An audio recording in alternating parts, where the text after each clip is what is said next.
Bom dia, pessoal. Quero dizer antes de mais nada que eu estou muito feliz de estar aqui com vocês, porque eu também sou gaúcho. E mais do que gaúcho, eu sou um gaúcho 100% porque eu sou colorado.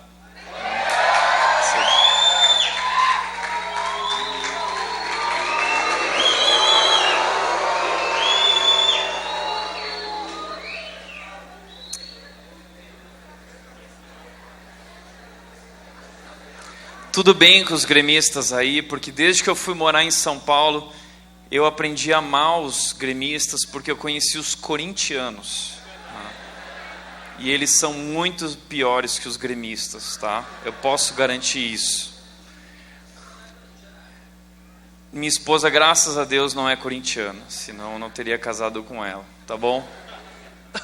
Quero dizer que eu estou muito contente por isso de estar com vocês, porque eu nasci aqui no Rio Grande do Sul, em Novo Hamburgo, perto daqui. Aos 17 anos de idade eu fui para São Paulo para estudar teologia e servir a Deus.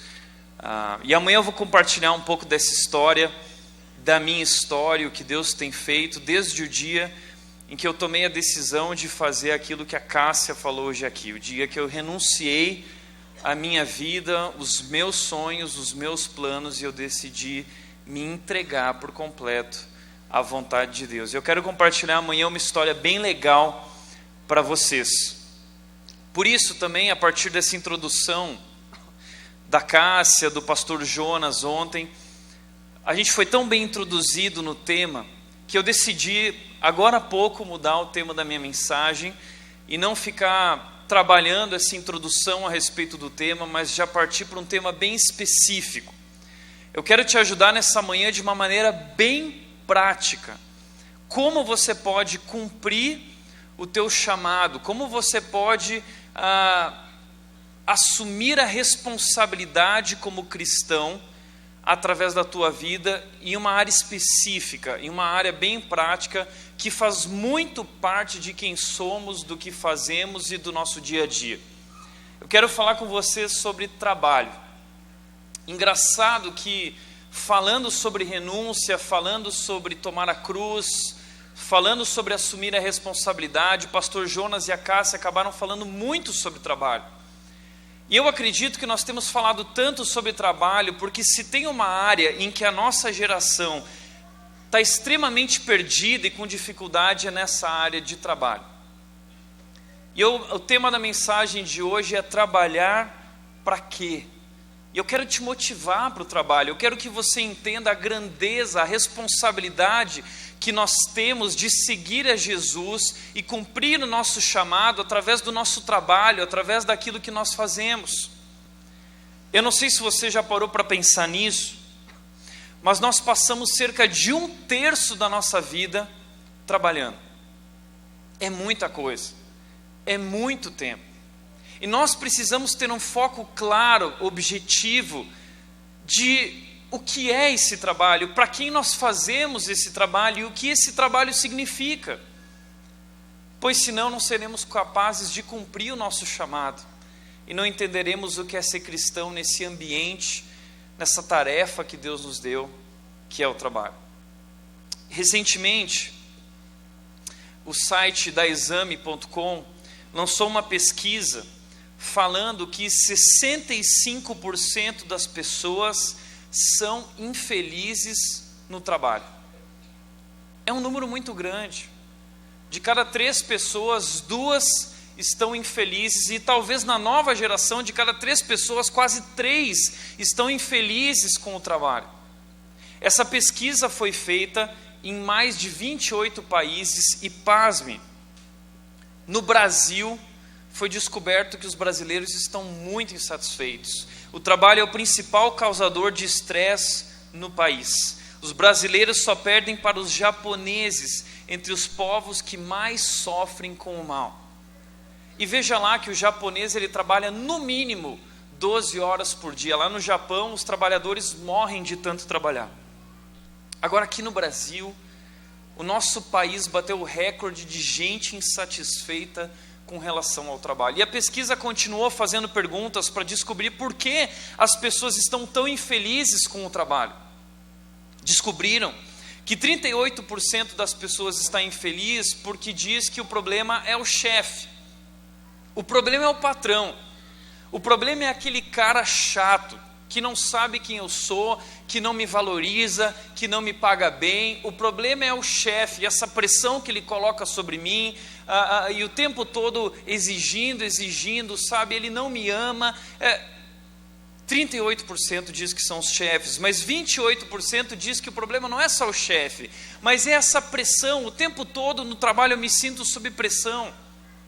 É pressão por resultado, para entregar as coisas no horário. Eu tenho mais atividade do que eu posso realmente trazer como resultado. Outros disseram que o problema, o que torna o trabalho estressante, é ter que trabalhar mais, ter que passar do horário trabalhando. Outros disseram que o problema é o dinheiro. Eu faço um trabalho, mas eu não recebo o que eu acho que eu mereço, que eu deveria ganhar. Outros ainda disseram diversos outros motivos, como o medo de perder o emprego, ou fazer aquilo que eu não gosto, ter que fazer aquilo que eu não gosto. Então nós precisamos responder isso. Trabalhar para quê? Porque a nossa geração está vendo isso, nossos pais, está olhando para essa realidade difícil do trabalho. A nossa geração é uma geração que quer respostas, a nossa geração é uma geração que quer mudança. Então a gente está buscando um novo significado para o trabalho. Para quê? Trabalhar para quê? E um rapaz chamado Eduardo Migliano, na revista Época, do dia 6 de junho de 2016, ele é o criador de um site chamado 99 Jobs, que conecta você com a empresa que tem os mesmos valores que você, que vai alinhar os sonhos, os objetivos pessoais. E ele descreveu para a época o seguinte: aprendi com meu pai que trabalho não serve só para pagar as contas. Trabalho não é só para pagar as contas. Ele diz, pode ser uma causa. A gente tem de se perguntar, como posso melhorar o mundo? Essa é a nossa geração. É uma geração que quer enxergar um objetivo maior, um significado maior por trás daquilo que nós fazemos. Certa vez um trabalhador, um passante, ele estava caminhando em uma determinada região e ele viu alguns trabalhadores. E esses trabalhadores estavam lá trabalhando e ele passou por eles e perguntou para o primeiro trabalhador, o que você está fazendo? E esse primeiro trabalhador disse, olha, eu estou assentando tijolos, estou colocando tijolo um em cima do outro aqui. Ok, bacana.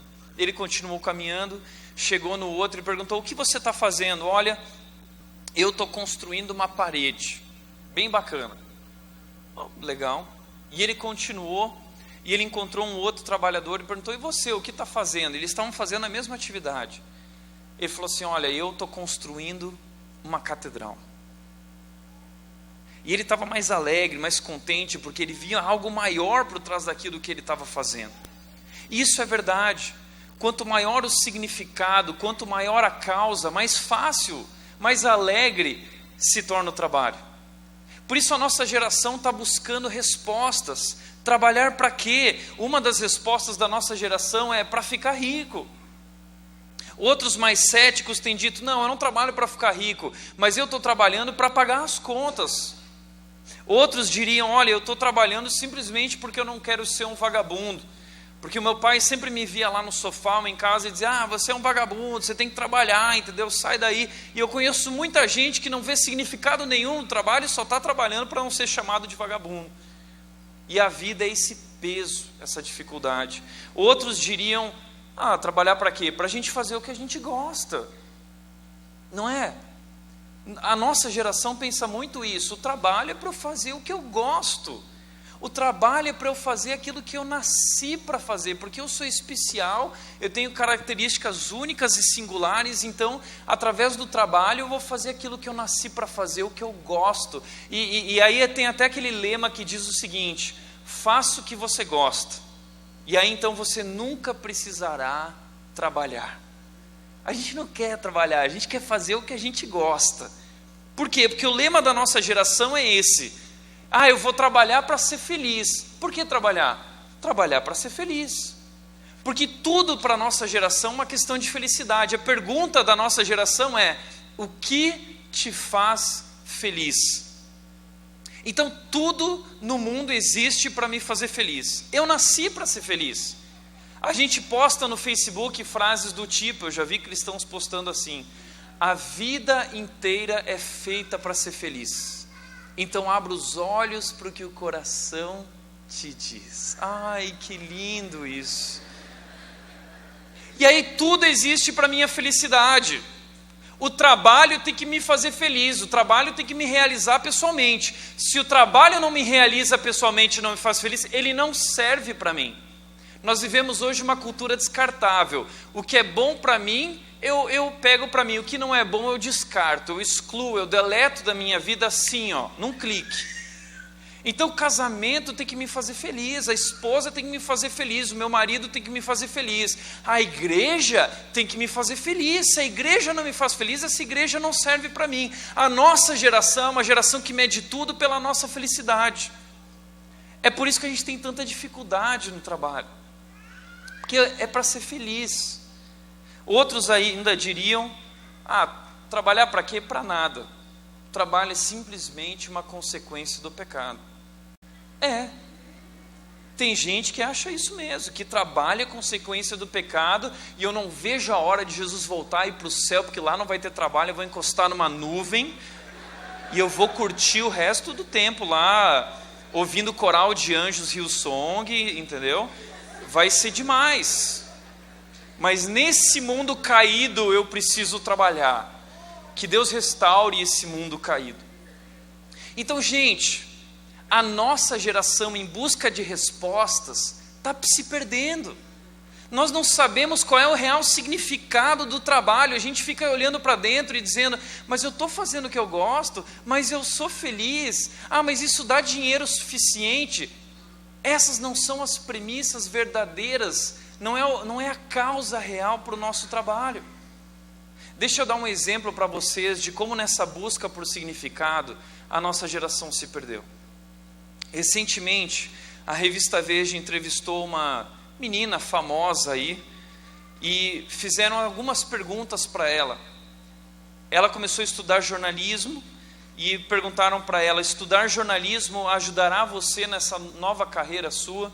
E ela respondeu o seguinte: claro, eu fazia direito, desisti e pensei em entrar em veterinária, porque amo muito animais. Também quis estudar teatro, acho legal cinema, ser atriz, diretora, cineasta, só que cineasta é só para quando for mais velha, com 30, 40 anos. E aí a revista Veja perguntou de novo: mas como foi que você foi parar no jornalismo? E ela respondeu o seguinte: eu estava tomando todinho no café da manhã. Na embalagem tinha um negócio que explicava as profissões na linguagem de uma criança. O desse era jornalismo. Li e falei: caramba, é isso que eu tenho que fazer. Tem tudo a ver com ser modelo.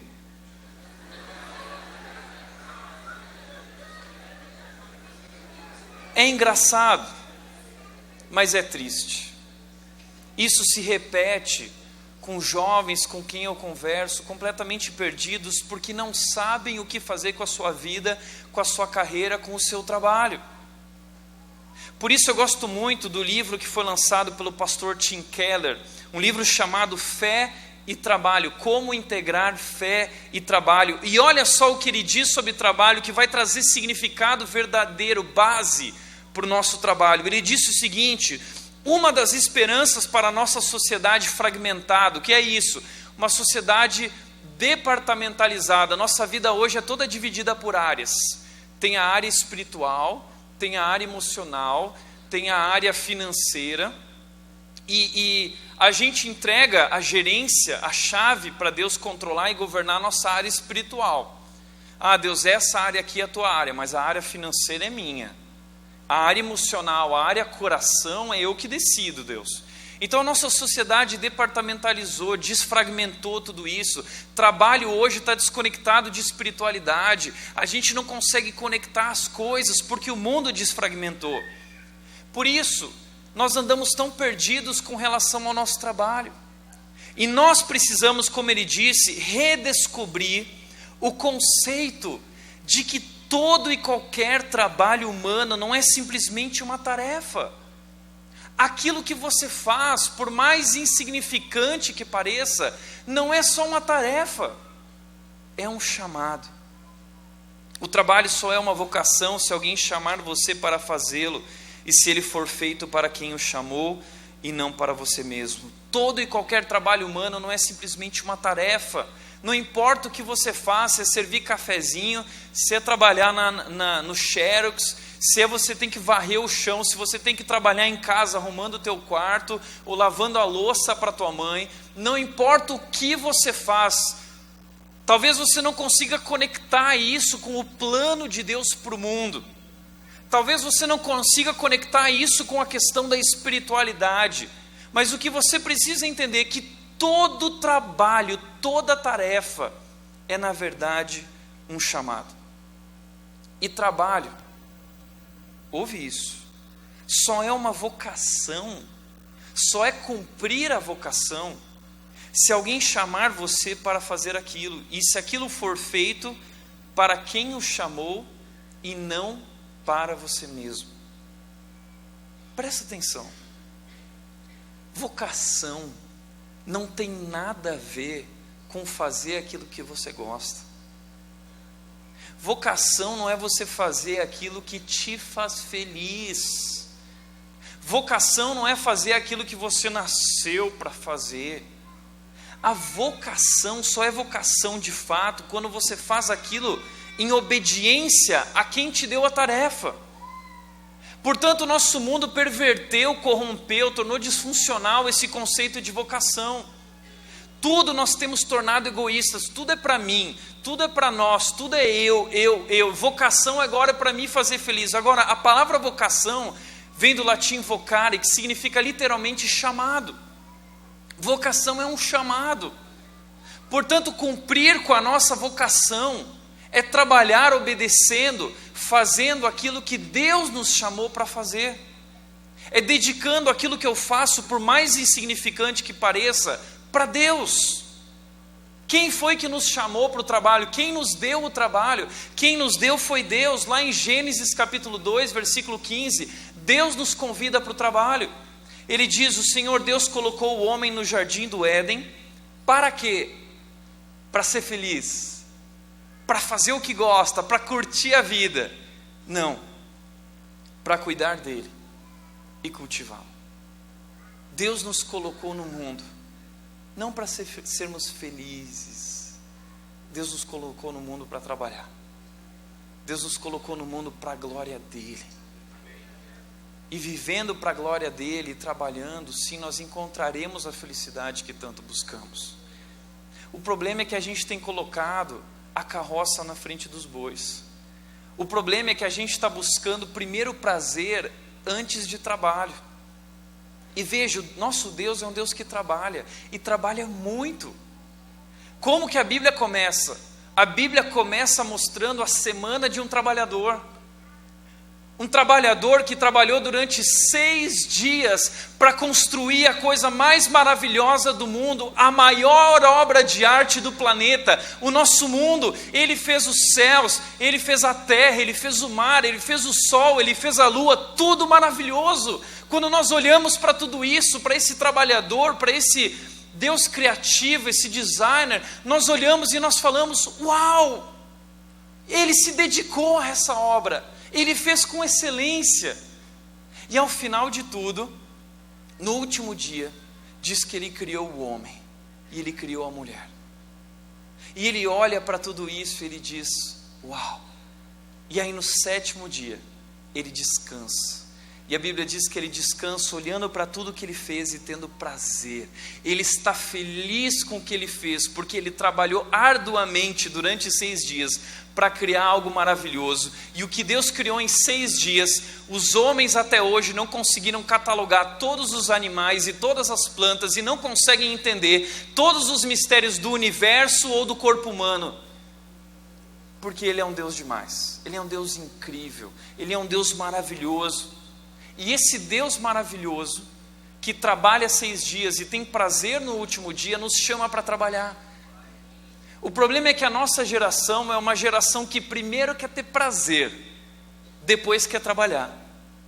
Mas a dinâmica da criação nos mostra que primeiro nós trabalhamos, primeiro nós suamos a camisa, primeiro a gente se dedica muito com excelência e o resultado do nosso trabalho gera prazer. O resultado do nosso trabalho gera alegria, gera satisfação.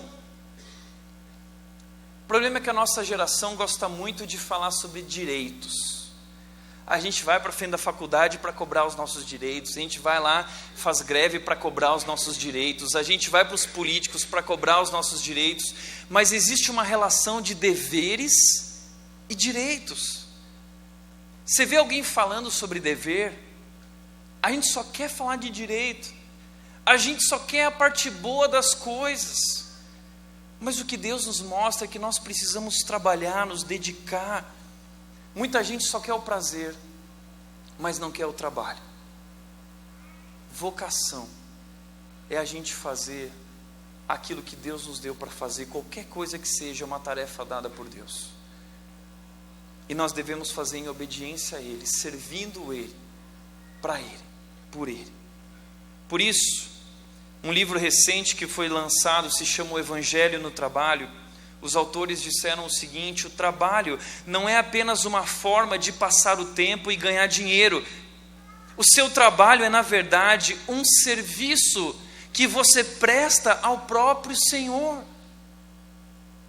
Aquilo que nós fazemos, não importa o que é, repito, por mais insignificante que pareça, é um serviço que nós prestamos para Deus. Não é para a mamãe, não é para o papai, não é para o chefinho, é para Deus, é para Ele que tudo fazemos. A Bíblia nos chama para o trabalho. A consequência do pecado é que o trabalho se torna mais penoso. A Bíblia diz que a partir do pecado nós vamos receber o nosso sustento com o suor do nosso rosto. Mas a nossa geração quer atenuar os efeitos do pecado, os efeitos das nossas decisões más, escolhas erradas, tentando buscar atalhos, porque a gente não quer o suor do rosto, a gente quer fazer o que gosta para nunca precisar suar, para ser feliz. Não tenta burlar as consequências.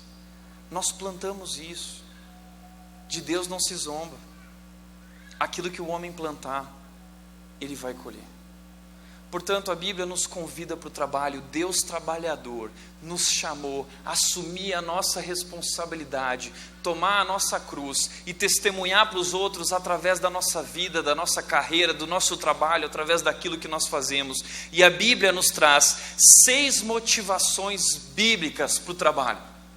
Se você nunca conseguiu entender por que você trabalha, ou o que o seu trabalho tem a ver com o plano maior de Deus, eu quero dizer agora o que o seu trabalho tem a ver com o plano maior de Deus. 6 motivações bíblicas para o trabalho. Primeira motivação bíblica: trabalho é uma questão de necessidade. Eu trabalho para suprir as minhas necessidades. Essa é a motivação inicial, a motivação mais básica. Se você não consegue entender o sentido do trabalho, primeira coisa é: você trabalha para suprir as suas necessidades. Provérbios capítulo 16, versículo 26 diz: o apetite do trabalhador o obriga a trabalhar. Trabalho não é fazer o que eu gosto, eu sou obrigado a trabalhar, porque se eu não trabalhar eu não tenho o que comer, a sua fome o impulsiona. Tem uma jovem na minha igreja nova que começou a trabalhar. E ela começou a trabalhar num supermercado, fazendo o que ela não gosta. Ela achava que não tinha nada a ver com ela aquilo. E eu chamei ela para conversar, ela estava querendo abandonar o trabalho. E eu cheguei para ela e conversei com ela, dizendo: ela é de uma família simples, perdeu o pai muito cedo e não vai ter muitas chances na vida. E eu cheguei para ela e eu disse: olha, você precisa dar o seu melhor no trabalho. Você tem que trabalhar com excelência, porque essa é uma grande oportunidade que Deus está te dando, por mais insignificante que pareça. Daí ela virou para mim: mas Tiago, não é o que eu gosto, isso não me faz feliz, está dando muito trabalho, é muito difícil, eu não tenho mais tempo para mim. E eu perguntei para ela assim: então você está dizendo que você não gosta do seu trabalho? Eu não gosto. Mas deixa eu te fazer uma pergunta: quando você trabalha o mês inteiro e no final do mês você recebe o salário, você gosta desse momento? É um momento bacana para você? Tiago, esse momento é bom. E quando você vai para a igreja com esse salário novo, e a galera fala assim: vamos sair para comer uma coisa da hora, vamos em tal lugar, e aí você tem dinheiro para ir com a galera, essa hora é uma hora legal para você? Ela falou assim: essa hora é bem legal. Pois é. A primeira motivação bíblica para o trabalho é que através disso nós adquirimos o nosso sustento diário e nós podemos fazer coisas bacanas com o resultado do nosso trabalho.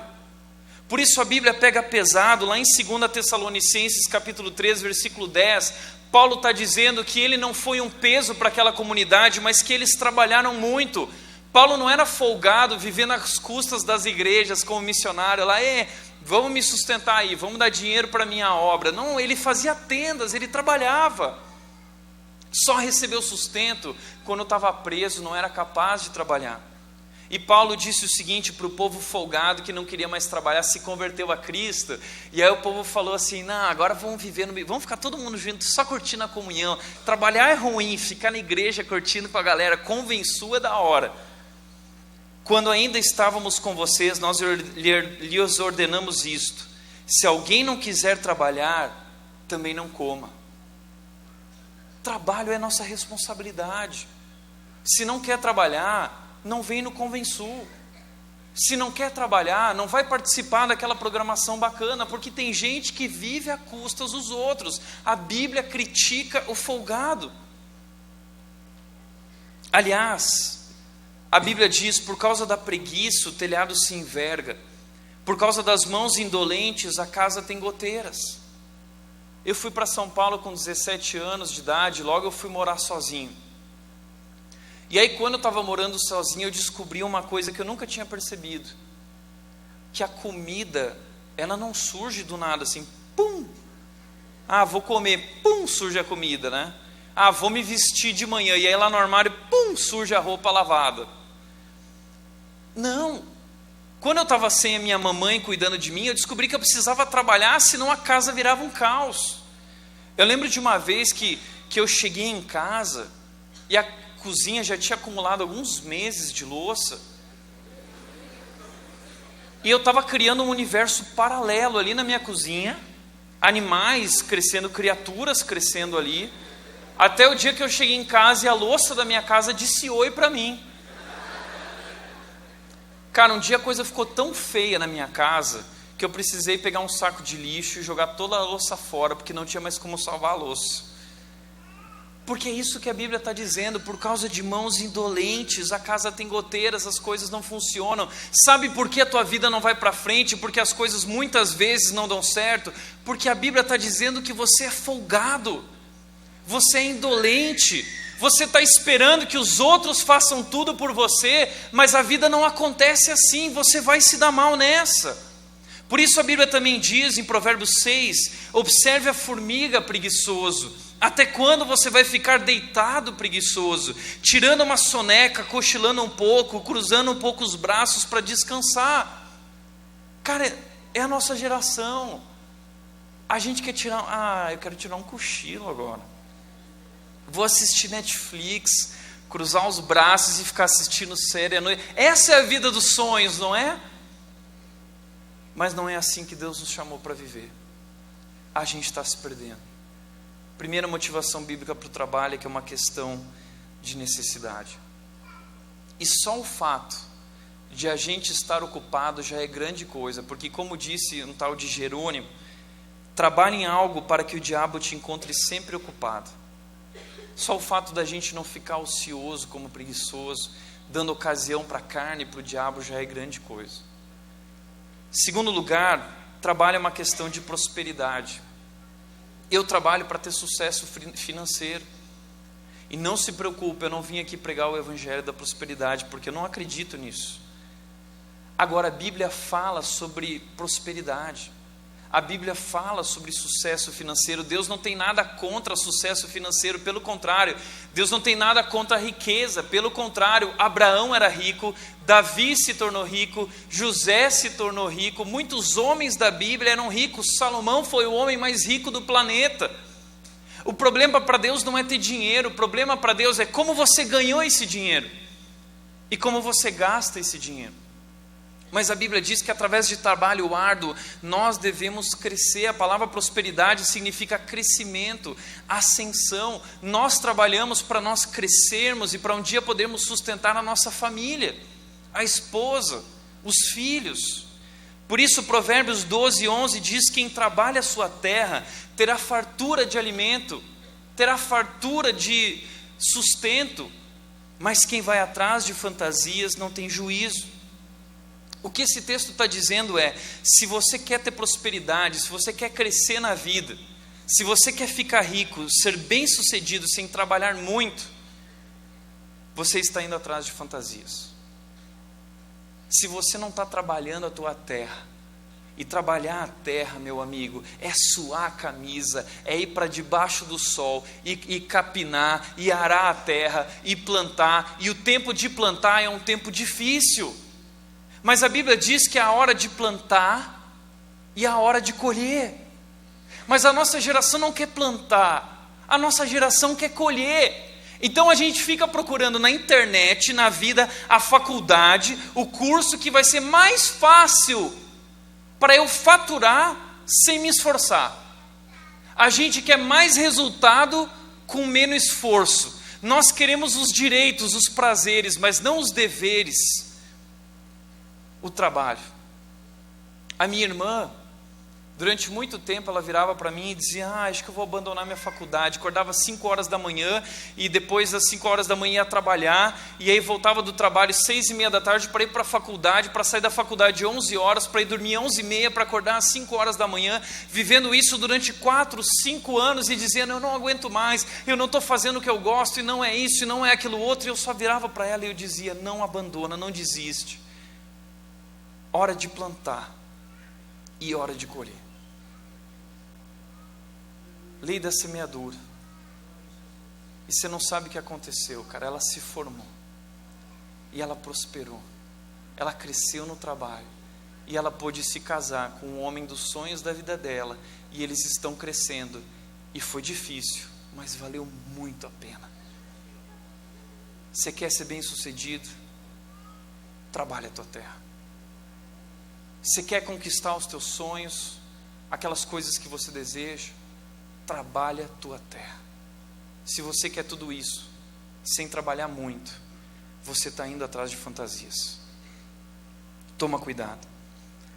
Por isso a Bíblia diz: os planos bem elaborados levam à fartura, mas o apressado sempre acaba na miséria. A gente é apressado, a gente quer logo ser chefe, a gente quer logo ser gerente, a gente quer ser logo dono da loja ou dono da empresa, porque nós achamos que no fundo nós somos muito melhores que aquelas pessoas. Eu sei administrar melhor esse negócio que meu pai, eu sei administrar melhor essa empresa que meu chefe, meu diretor, eu sei. E a gente tem essa pressa, a gente busca sempre o atalho. A nossa geração está sempre em busca do atalho para o sucesso.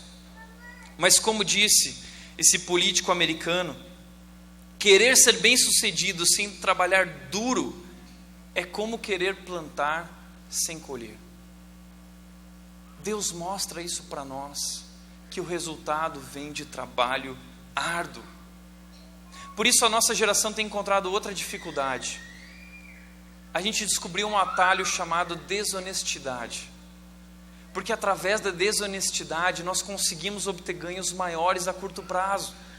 E a nossa geração está sempre procurando burlar, sempre procurando o caminho mais fácil. Mas Provérbios 13:11 diz o seguinte: o dinheiro ganho com desonestidade diminuirá, mas quem ajunta aos poucos terá cada vez mais.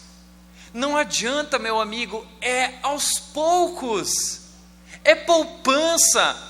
É separando no seu orçamento mensalmente, desde os 16, 15, 17 anos, separando uma quantia aos poucos, trabalhando muito, ralando desde cedo, que você vai chegar lá. Você não vai descobrir a fórmula mágica financeira. Não fica procurando esses vídeos na internet sobre fórmula de lançamento, sobre fórmula não sei o que, porque eu quero ganhar dinheiro. Você conhece alguma coisa que dá dinheiro rápido? O dinheiro ganho com desonestidade diminuirá. Tem um homem que se tornou muito rico através de ganhos desonestos.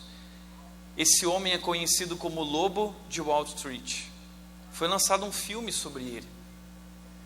E esse cara, na verdade, no filme ele é interpretado pelo Leonardo DiCaprio, mas ele é um homem chamado Jordan Belfort.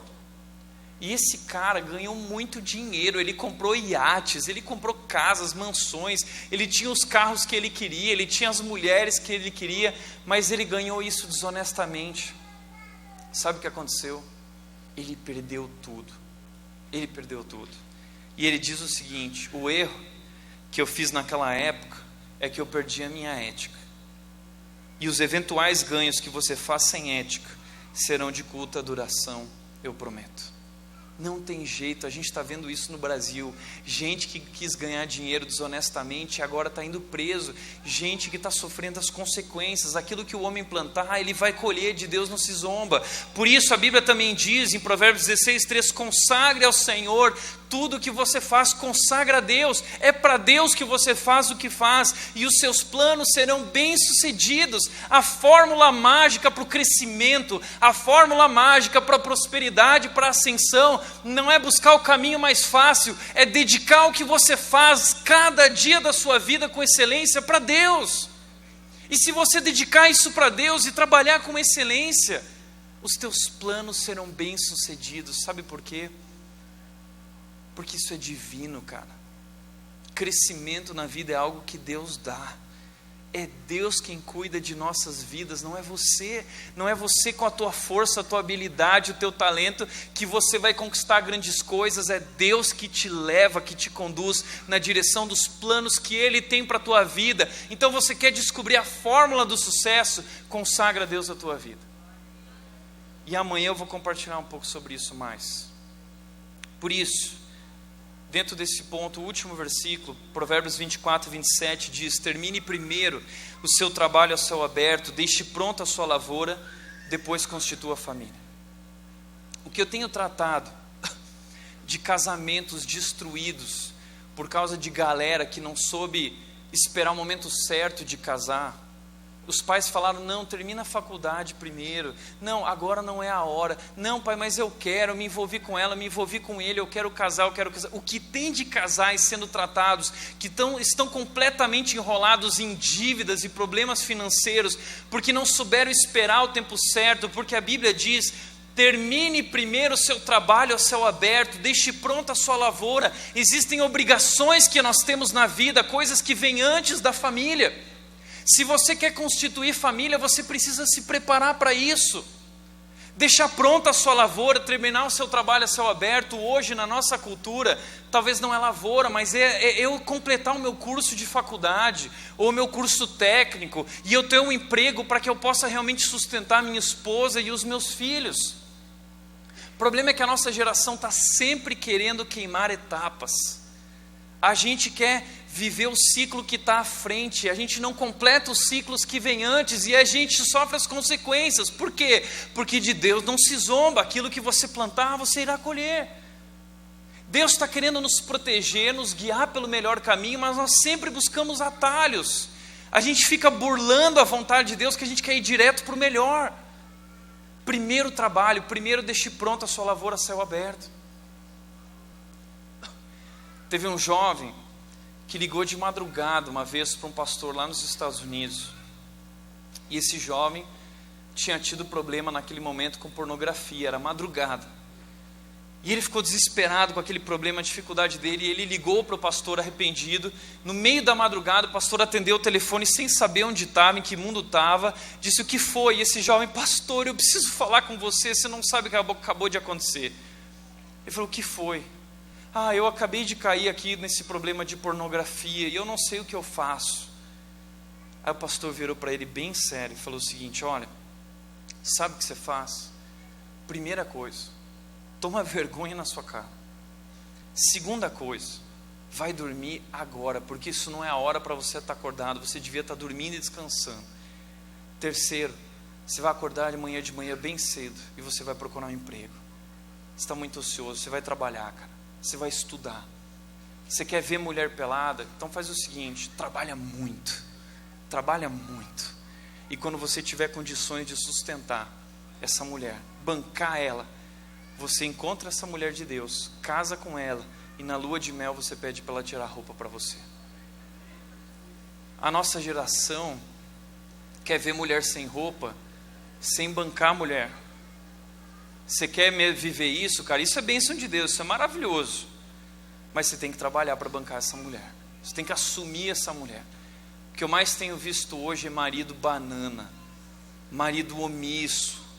Isso é um problema danado, cara. Trabalha a tua terra. Primeiro termina o teu trabalho a céu aberto, depois você vai constituir família. Guarda essa máxima aqui, tá? Espero que não se escandalizem. É uma frase para você guardar para o resto da vida. Se você quer brincar de papai e mamãe, você primeiro precisa deixar papai e mamãe, tá? Você quer brincar de papai e mamãe, você precisa primeiro deixar papai e mamãe. Tem que crescer, tem que trabalhar. Terceiro lugar, terceira motivação bíblica para o trabalho é uma questão de maturidade. Eu trabalho para desenvolver o meu caráter. Eu não sei se você já parou para pensar nisso, mas o trabalho está nos desenvolvendo. Vinícius de Moraes, ele tem uma poesia muito bacana que fala sobre o operário em construção. Diz que o operário está construindo, mas que na verdade a coisa está construindo ele. O que você está fazendo não é só uma construção, não é só tijolo, aquilo está construindo você, aquilo está desenvolvendo você. Por isso Tiago diz no capítulo 1, versículos 2 a 4 o seguinte: meus irmãos, considerem motivo de grande alegria o fato de passarem por diversas provações. O trabalho é uma provação, o trabalho é difícil, é árduo, sorria. Sorria, você está sendo provado. Se alegra, cara, porque você está sendo trabalhado. O trabalho faz você, está desenvolvendo o seu caráter. O texto de Tiago diz que se nós trabalhamos e nós perseveramos, então essa perseverança deve ter ação completa. Ou seja, eu não posso ficar pulando ciclos, porque sempre quando a coisa aperta a gente pula fora. Ai, está muito difícil, pula fora. Está muito difícil, vou abandonar esse curso, vou para o outro curso. Mas a Bíblia diz que para nós nos tornarmos maduros, a perseverança deve ter ação completa. Só que a gente não tem ação completa, a gente abandona sempre que a coisa aperta. A gente quer o atalho, a gente quer o caminho mais fácil. Você quer amadurecer? Os ciclos na sua vida precisam ser completados. Você precisa ir até o fim para se tornar maduro. O problema é que a nossa geração já se acha demais. A gente acha que a gente é madura, a gente acha que a gente nasceu pronto, porque nós somos muito mais inteligentes que nossos pais e nossos avós. Nunca houve uma geração tão boa, tão especial como a nossa. Nós vamos salvar o mundo. Foi lançado um livro nos Estados Unidos chamado Geração Eu, falando que nunca houve na história uma geração tão egoísta como a nossa, uma geração que se acha, a geração eu, tudo é para mim. O Banco Itaú é o banco feito para você. O Banco do Brasil não é mais Banco do Brasil, é o Banco do Tiago, é o Banco do Rodrigo, é o Banco do Roberto, é o Banco da Cássia, porque tudo hoje na nossa geração é para essa adoração do eu, tudo é para mim, tudo eu, o que me faz feliz. O Evangelho nos leva na outra direção dizendo, não é o eu, é a negação do eu. Eu morri para mim, então as coisas não são mais para mim. Mas a nossa cultura favorece, incentiva essa cultura do eu. A nossa geração é uma geração narcisista. A gente está sempre na frente do espelho. A gente está sempre, será que eu estou bem? Será que eu não sei o quê? A nossa preocupação é sempre com a aparência. Nós somos a geração fake. Nosso Facebook é lindo. Nosso Snapchat é lindo. Mas o nosso coração está podre. Nosso coração está podre. No Facebook, você já sabe até a posição que você tem que tirar foto. Às vezes eu vejo as meninas tirando foto. É incrível. Se a foto vem de lá, a menina tem que mudar a posição. Ela fica assim, né? Uma vez eu vi uma menina fazendo malabarismo para poder mostrar a bunda dela, porque gosta de mostrar aquelas coisas que ficam mais salientes, assim. A menina tinha que fazer uns negócios assim, podia trabalhar no circo. Nós somos uma geração narcisista. E isso é tão verdade, isso não é só para mim evidente, ou para nós que somos cristãos, mas a revista Época lançou, em junho de 2012, uma edição que trazia na capa a seguinte reportagem: eu me acho. Falando sobre a nossa geração, que é uma geração que se acha, trazendo algumas características dessa geração. Primeiro, dizendo que é uma geração que tem a visão distorcida de suas qualidades, porque a gente acha que a gente é muito mais do que a gente realmente é. Por quê? Porque a gente nasceu sendo elogiado, mimado pelos nossos pais, meu filhinho lindo e tal. Sabe por quê? Que quando meu avô nasceu, meu avô contou recentemente a história dele para mim, antes de morrer, alguns meses atrás, e ele falou: eu comecei a trabalhar com 10 anos. Eu não tinha essa chance de ficar pensando o que me faz feliz. Tal. Fui trabalhar com 10 anos, com 12 anos de idade, comprou a loja dele, Casa Ciclista, lá em Novo Hamburgo, que tem quase 80 anos de idade a loja. Meu pai trabalha lá, meu tio, a loja ainda existe na cidade, mas começou a trabalhar com 10 anos de idade, ralou a vida inteira para crescer. Nasceu numa situação econômica muito mais difícil que a nossa. Não tinha nada em casa.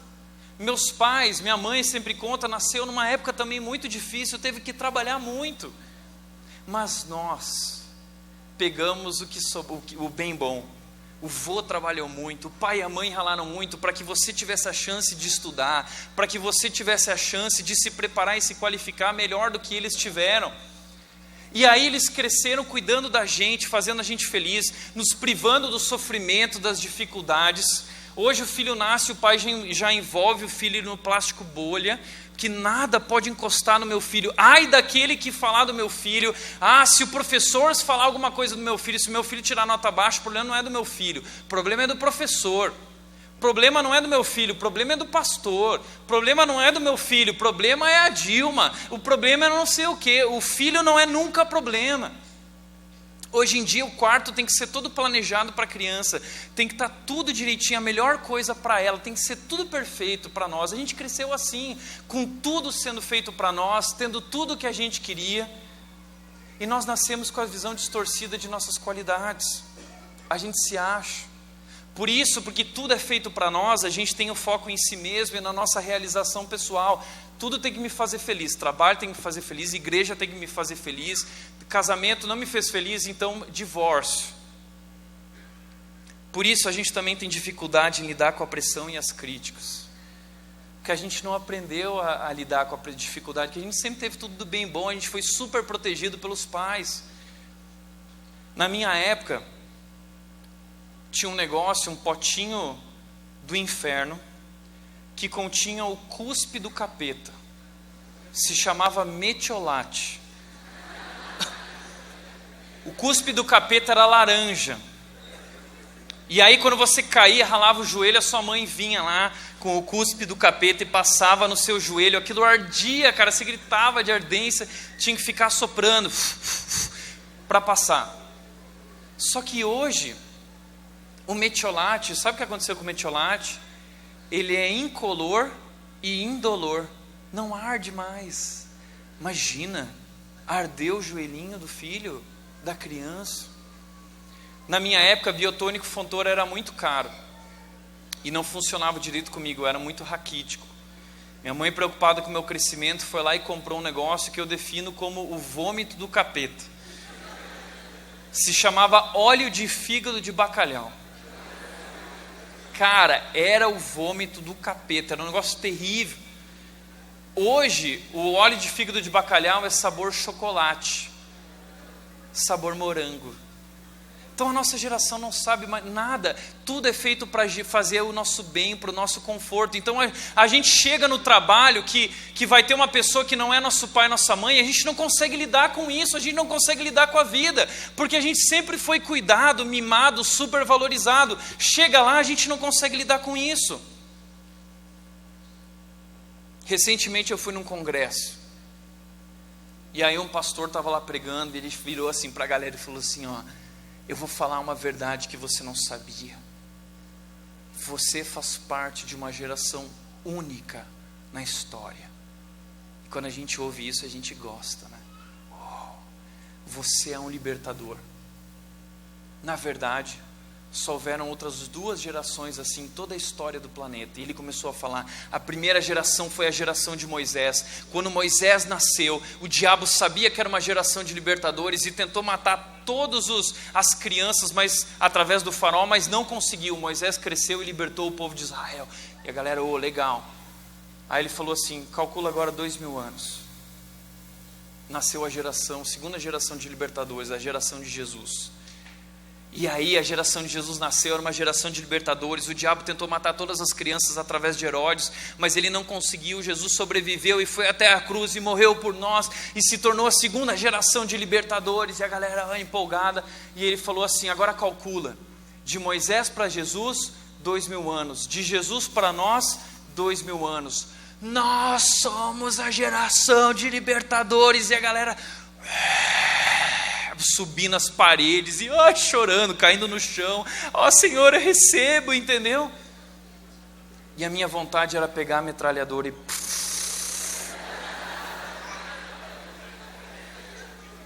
a gente gosta dessas coisas que falam que a gente é melhor, que a gente é bom, né? 3 filmes foram lançados recentemente falando sobre isso, que a nossa geração gosta sobre isso.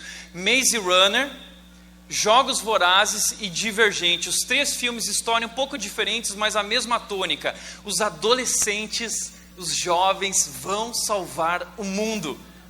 Os jovens vão libertar os pais, vão libertar do governo, vão libertar do sistema, e nós vamos criar um novo mundo, um mundo verdadeiro, um mundo melhor. Nós, os jovens, vão ser os grandes libertadores. Aí você assiste lá a Katniss e você começa a pensar assim, eu sou a Katniss. Meus pais não entenderam isso ainda. E você enxerga o teu chefe como se ele fosse o Snow.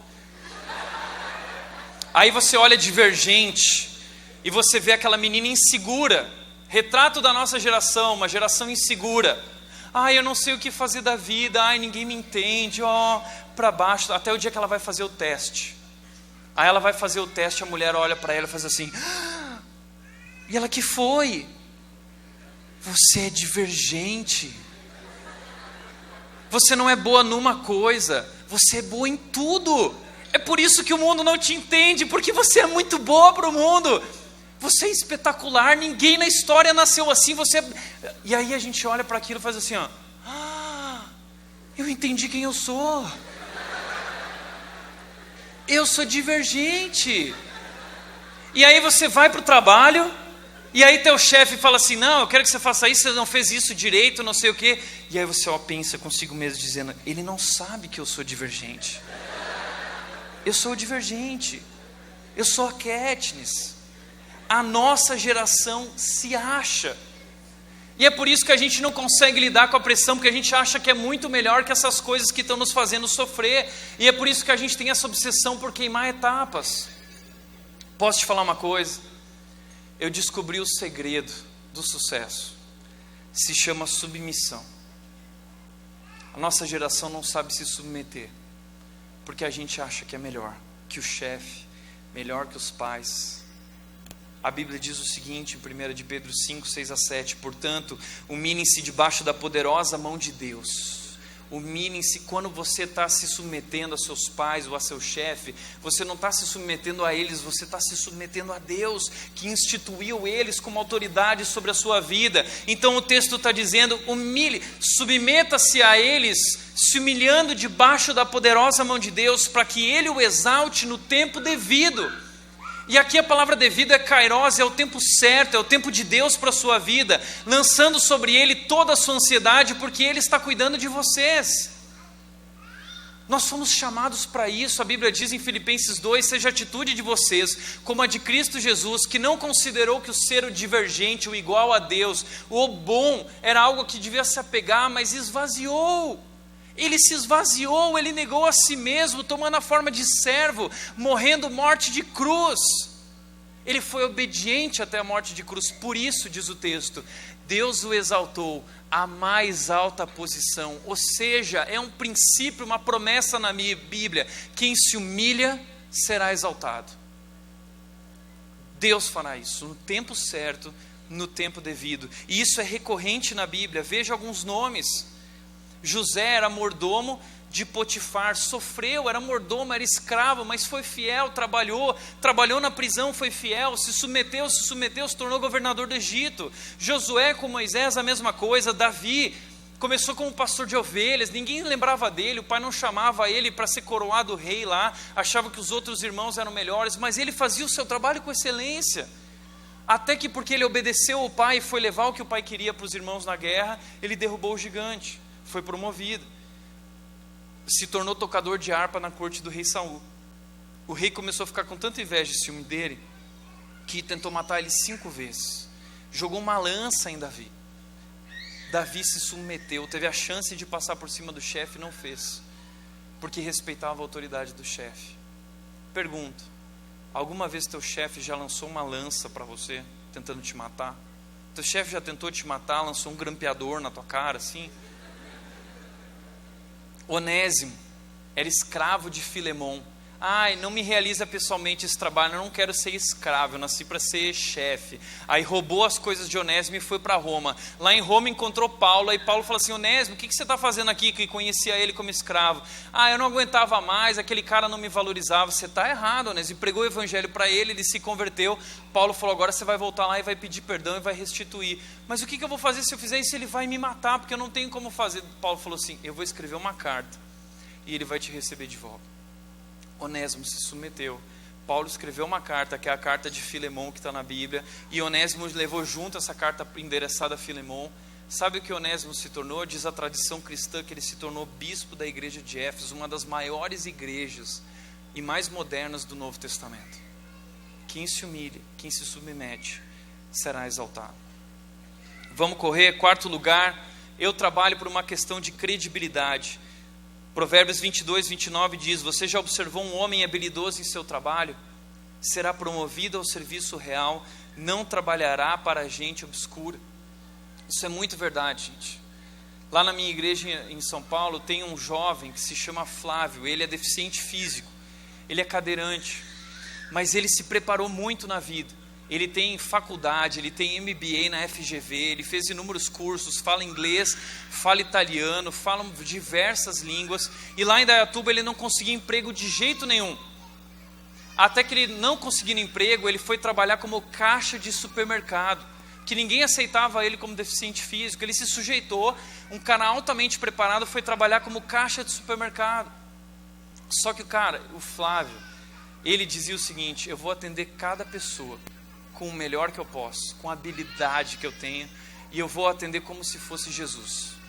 E aí diz que cada pessoa que chegava, ele sorria, ele conversava, ele atendia, e os americanos que iam no mercado tinham que vir no caixa dele, porque não tinha nenhum outro caixa que falava inglês. E aí os americanos vindo, de repente tinha um homem atrás que viu ele falando inglês com o pessoal, e chegou para ele e perguntou, cara, você fala inglês? Ele falou, não, fala inglês também, se quiser fala italiano com você. Falou brincando, começou a falar italiano. E aquele cara achou o máximo e falou assim, puxa, você é tão capacitado, o que você está fazendo aqui? Ah, eu nunca tive uma oportunidade. Ele disse, deixa comigo. Aquele homem era um dos diretores da John Deere, uma das empresas mais tops da região. Chamou ele, está super bem empregado, ganhando um salário alto. Sabe por quê?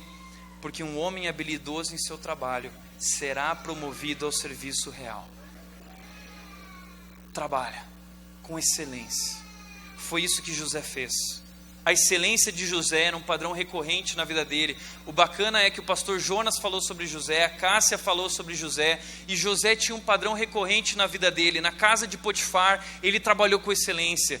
Como auxiliar do carcereiro, ele trabalhou com excelência. Ele se tornou governador do Egito porque a excelência era um padrão recorrente na vida dele. A Bíblia diz, quem é fiel no pouco também é fiel no muito, e quem é desonesto no pouco também é desonesto no muito. E quem é fiel no pouco será colocado sobre o muito. É promessa, é uma questão de credibilidade. Você quer chegar lá, então ganha credibilidade, e mais do que simplesmente credibilidade para crescer, para se tornar alguém, é credibilidade para falar de Jesus, é credibilidade para poder testemunhar para os outros, porque é através do nosso trabalho, através daquilo que nós fazemos, que nós testemunhamos a Cristo. Eu adoro preparar as minhas mensagens de uma maneira que as pessoas, através do meu trabalho, possam olhar e dizer: uau! Porque o meu Deus é um Deus uau. E quando as pessoas olham para o seu trabalho, para aquilo que você faz, seja o cafezinho, seja arrumar a cama, as pessoas têm que olhar e dizer: uau! Porque aí você pode testemunhar do seu Deus, que é esse Deus maravilhoso, que é esse Deus incrível, que as pessoas olham para a sua obra na criação e dizem: uau! Então posso te dizer uma coisa: trabalha de tal maneira na tua vida, que as pessoas olhando para o teu trabalho possam dizer: que Deus, que Deus. 2 Coríntios 6,4 diz: nossa obra como servos de Deus tem valor em todos os aspectos. As pessoas nos observam enquanto estamos a postos em prontidão inabaláveis, em tempos difíceis, maus e trabalhosos. As pessoas estão nos observando. Mateus 5, versículo 16 diz: assim brilha a luz de vocês diante dos homens, para que vejam as suas boas obras, o seu bom trabalho, e glorifiquem ao Pai de vocês que está nos céus. Nós testemunhamos através das nossas boas obras, através do nosso trabalho dedicado a Deus. Quinta motivação bíblica para o trabalho: eu trabalho para repartir com quem precisa, uma questão de generosidade. O que furtava não furte mais, antes trabalhe fazendo algo de útil com as mãos, para que tenha o que repartir com quem estiver em necessidade. Eu trabalho para repartir, para ser generoso. E como é bacana quando você tem condições de ajudar aqueles que precisam. Paulo também disse o seguinte, Atos 20:35: em tudo o que fiz, mostrei-lhes que mediante trabalho árduo devemos ajudar os fracos, lembrando as palavras do próprio Senhor Jesus, que disse: há maior felicidade em dar do que em receber.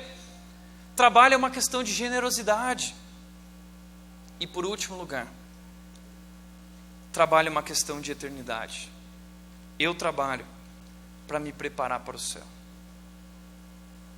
1 Coríntios 9:25 diz: todos os que competem nos jogos se submetem a um treinamento rigoroso para obter uma coroa que logo perece, mas nós o fazemos para ganhar uma coroa que dura para sempre. Nós não estamos trabalhando sem propósito, sem motivo. Nosso trabalho é uma tarefa dada por Deus para nós. Nós fazemos ele para ganhar uma coroa que dura para sempre. Eu não sei se você sabia disso, mas no céu a gente vai trabalhar. Trabalho não é coisa aqui da terra. No céu a gente vai trabalhar muito. Aliás, eu acredito que as nossas responsabilidades no céu serão de acordo com a confiança que Deus tem quando olha para nós aqui na terra. Nós estamos trabalhando para se preparar para a eternidade, para o verdadeiro trabalho, para trabalhar para o maior patrão. Tem gente que acha que a eternidade é chata, porque a gente, como eu disse, vai ficar nas nuvens e vai ficar tocando harpa. Não é isso, cara. A vida é a eternidade. Deus nos preparou para isso, e nós vamos passar o resto da vida vivendo e desempenhando essa coroa. E eu acredito que essa coroa que dura para sempre é a responsabilidade que Deus vai dar a mim, incumbir a mim no seu reino, porque Ele confia em mim, porque Ele olha quando eu sirvo o cafezinho, porque Ele olha para mim quando eu estou arrumando a minha cama, quando eu estou lavando a louça para minha mãe, e Ele diz: ali eu vejo um justo, um fiel a mim, nas pequenas coisas, nas pequenas coisas. Por isso Lucas 16:11 diz: assim, se vocês não forem dignos de confiança e lidar com as riquezas deste mundo ímpio, quem lhe confiará as verdadeiras riquezas? Se vocês não estão sabendo aproveitar as responsabilidades, oportunidades que eu dou para vocês na terra, como eu vou confiar para você as verdadeiras responsabilidades do meu reino? Porque o reino de Deus é um lugar maravilhoso, porque o reino de Deus é perfeito, reservado para aqueles que são justos, confiáveis. Deus quer dar isso àqueles que realmente Ele confia, por isso a vida é uma preparação para a eternidade. Deus está testando a sua vida aqui na terra. Você já parou para pensar nisso? Um dia o seu trabalho vai ser avaliado. E o que você vai dizer para Deus? Sabe o que é? Essa relação com o trabalho não foi muito boa, Deus. Eu não assumi minha responsabilidade ali porque eu não encontrei nada que eu gostava. Porque as coisas que eu fazia não me faziam feliz, então eu não consegui trabalhar. Mas não é para te fazer feliz, é para Ele.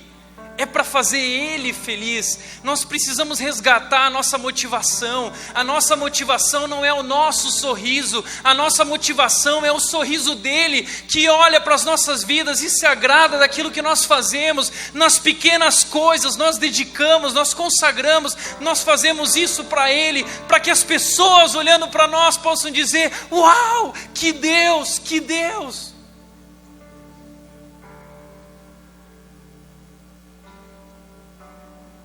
Dedica a tua vida a Deus. Tudo o que tem acontecido na sua vida são tarefas dadas por Deus. Desde a cama que você tem que arrumar, até a empresa que um dia você vai assumir e administrar. É Deus quem te conduz, é Deus quem te leva, como Ele levou José, através daquele padrão recorrente, porque Ele diz: quem é fiel no pouco será colocado sobre o muito. Deus está olhando para a tua vida hoje.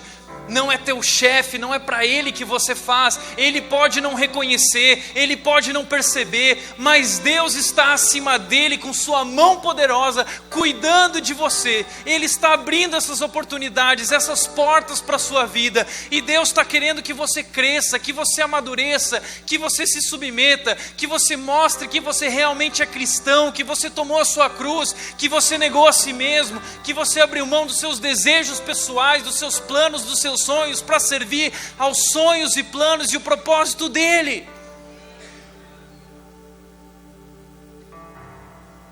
E um dia lá no céu, a gente vai ter o emprego dos sonhos. Um dia lá no céu, você vai fazer o que você gosta.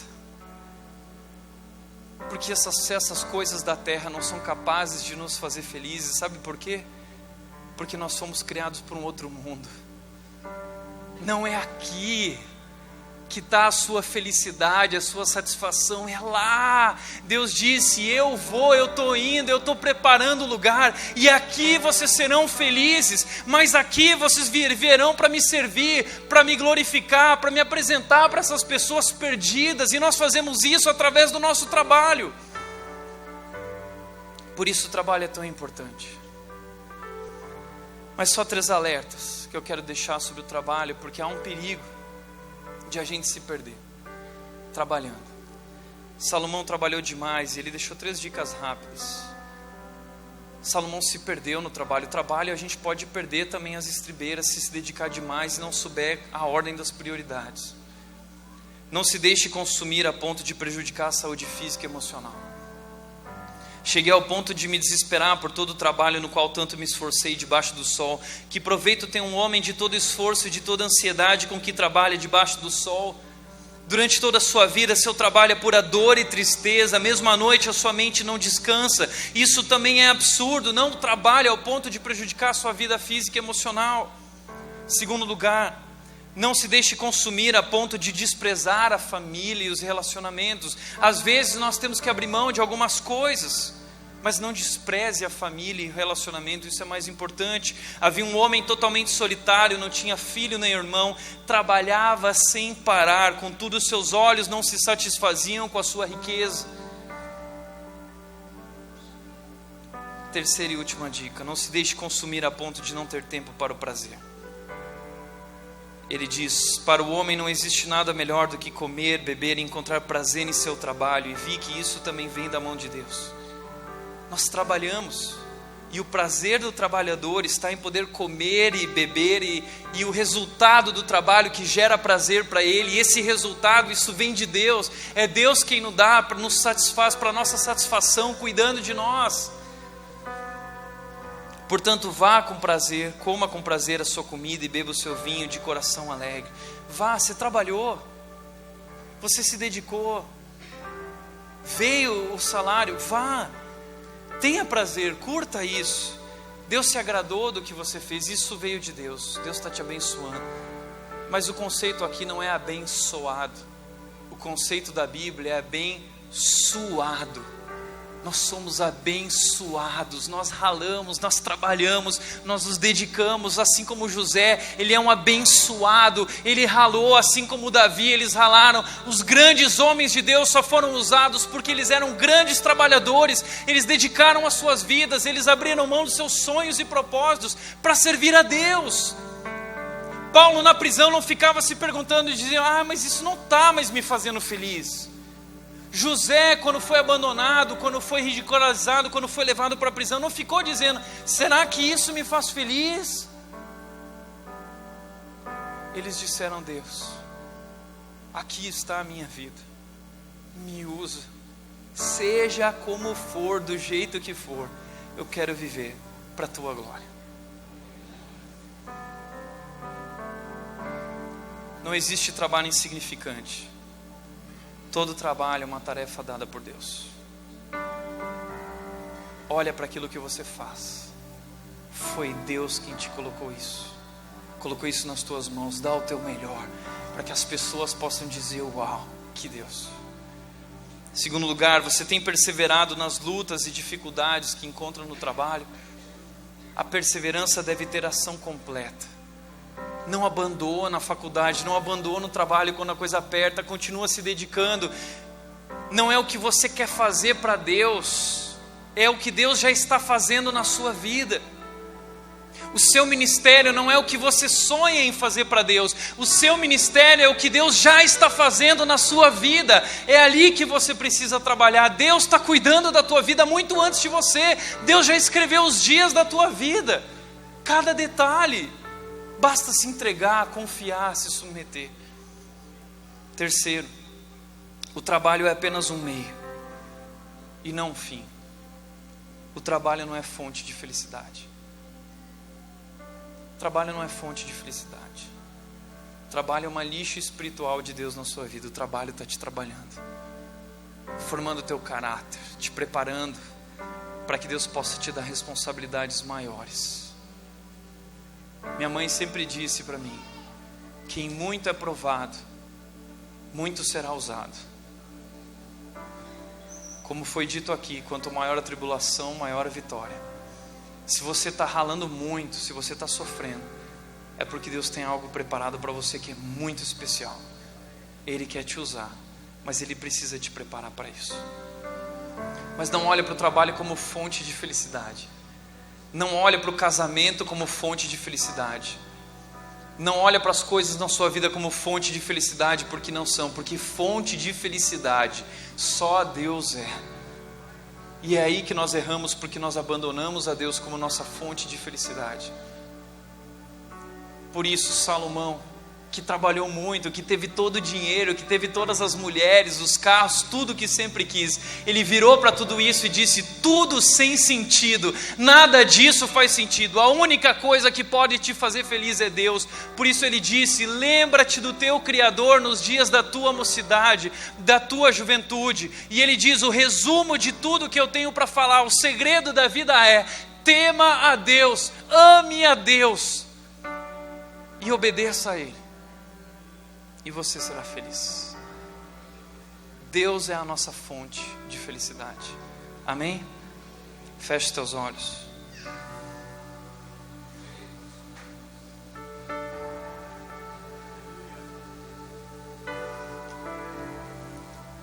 Eu não sei o que você está fazendo hoje como trabalho, não sei quais são as tuas responsabilidades, mas Deus sabe. E Deus te escolheu. Deus tem um plano e um propósito para a sua vida. E tudo que você está vivendo faz parte disso. Deus está te preparando. Deus está te moldando. Se renda. Se renda a Deus. Eu quero te convidar nessa manhã a dedicar o teu trabalho. a dedicar os teus estudos, a dedicar tudo o que você é, teu ministério na igreja, a Deus, para a glória dele. Aí no seu lugar, dedica isso agora a Deus, se entrega, se renda.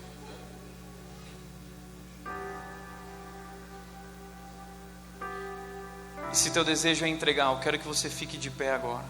E eu quero orar pela sua vida, para que Deus abençoe a sua carreira, o seu trabalho. Fica de pé aí. Pai, eu quero orar por essa nova geração, por essa moçada, Deus. Porque o nosso mundo, Deus, tem tentado criar padrões que são diferentes dos padrões que a Tua Palavra nos mostra, modelos que são diferentes do modelo que o Senhor nos convida a viver, e nós andamos tão perdidos, conformados, moldados por tudo isso, Deus, e nós precisamos romper com a cultura, nós precisamos romper com a nossa geração, nós precisamos romper conosco mesmos, consigo mesmos, morrendo para nós mesmos, para que nós possamos viver para Ti, para que nós possamos viver para Te servir, para que nós possamos viver, Deus, para declarar a Tua grandeza e o Teu amor a esse mundo perdido. Por isso hoje aqui, Deus, dedicamos o que fazemos, dedicamos o que temos, dedicamos aquilo que estamos construindo através dos estudos, da faculdade, do colégio, do nosso trabalho, seja dentro de casa, nas tarefas domiciliares, ou seja na empresa, Deus, nós dedicamos tudo a Ti, nossas vidas são Tuas, nós não estamos servindo a homens deste mundo, nós estamos servindo ao grande Deus poderoso e soberano, que está no controle de nossas vidas, que está cuidando de nós. Deus está cuidando de você.